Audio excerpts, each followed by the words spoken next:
मरहबा collection mall, readymade कपड़ों का भरपूर खजाना। Jeans pant, T shirt, cargo pant, night pant, बच्चे और बच्चियों के लिए अच्छे खूबसूरत और उम्दा ड्रेस। पता याद रखें, जमुर हाई स्कूल में।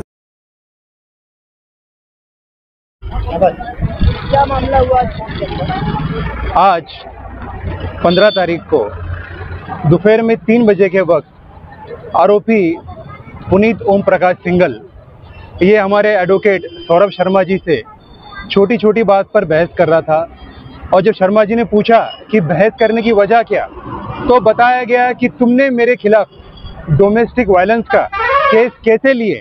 और इस बात पर बहस करते हुए उसने अपने पास एक धारदार शस्त्र था, वो निकाल कर इनको मारना चाहा।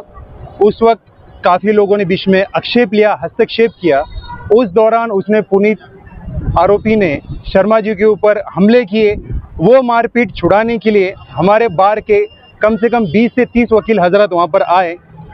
उनके वहाँ पर आने के बावजूद भी वो किसी से डरा नहीं, किसी की बात माना नहीं। और उसमें से हमारे जो बार के वाइस प्रेसिडेंट है नवीद अख्तर, उनके साथ भी मारपीट की, उनके साथ भी बदतमीज़ी की।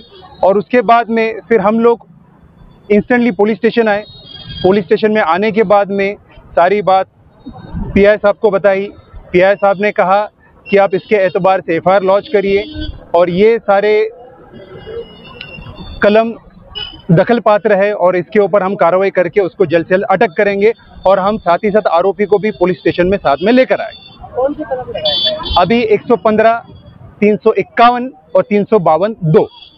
आरोपी का नाम क्या है? पुनीत ओम प्रकाश सिंघल, रहने वाला रतलाम एमपी से है।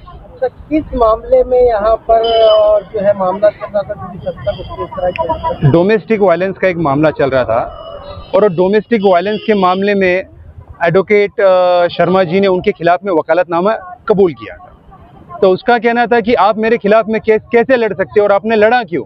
तो इस बात पर से उनसे बहस करके शस्त्र निकाल के उनको मारने वाला था। उतने में कुछ लोगों ने हस्तक्षेप किया और हस्तक्षेप करने के बाद में वो शस्त्र उसने फेंक कर उनसे मारपीट शुरू की। आजकल वकीला ये काफ़ी संगीन मामला है। वकीलों के ऊपर गुनाह दाखिल होना और वकीलों के खिलाफ गुनाह साबित होना, इसमें ज़मीन आसमान का फ़र्क है। सिर्फ गुनाह दाखिल किए जा रहे हैं पर कोर्ट में ऐसा किसी भी तरीके का कोई भी एविडेंस नहीं है कि किसी वकील ने किसी भी तरीके का गलत काम किया और कोई वकील किसी भी मामले में आरोपी साबित हो। और आज जो ये हादसा हुआ, इसके पीछे सिर्फ इतना ही कहना चाहूँगा कि ये जो भी मामले पेश आ रहे हैं, इसके खिलाफ पुलिसों को सख्त से सख्त कार्रवाई करनी चाहिए और पुलिसों को अपना फर्ज बाखूबी निभाना चाहिए।